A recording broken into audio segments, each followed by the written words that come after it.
Thank you, Andrew. That was an extraordinarily helpful introduction, actually, from my point of view.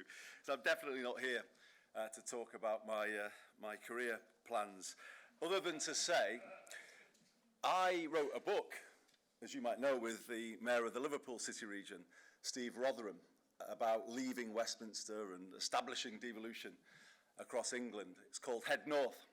So all I can say today is that the sequel, Head South, is currently on hold, and I'll update you at some point. What I want to say today is that the time has most definitely come for a serious conversation about our political system and its pervading culture, particularly so in the aftermath of the Gorton and Denton by-election.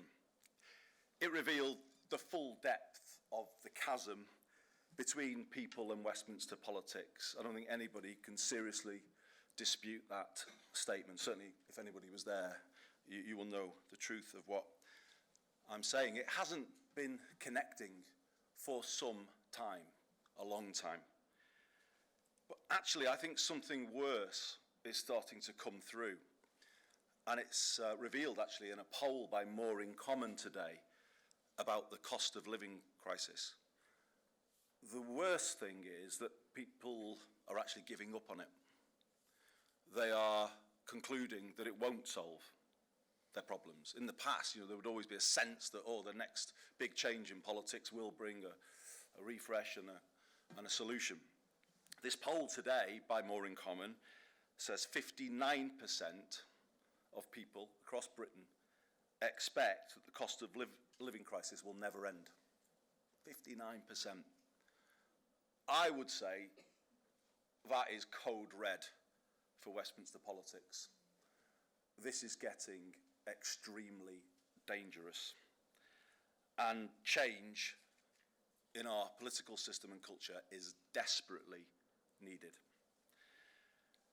So where to look for the solution? The good thing from our point of view in Greater Manchester, obviously it's a Greater Manchester constituency, the good thing is people do differentiate what's happening at the devolved Greater Manchester level from what happens at the national level. And some of the changes that we have brought through because of the policy levers we have are seen in a different way. The most obvious example being the decision to put our buses back under public control after 4 decades of deregulation, and the changes then we are making with that public control.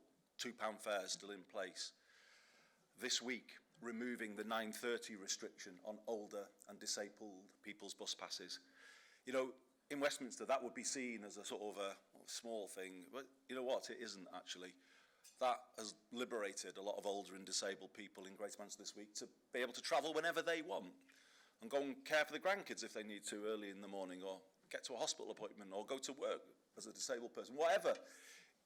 These things matter, and we are making those changes, and I think people increasingly can see the difference between what we're doing and some of the things that there's no reflection on any particular government. Just in recent times, I would say pretty much since the early 2010s.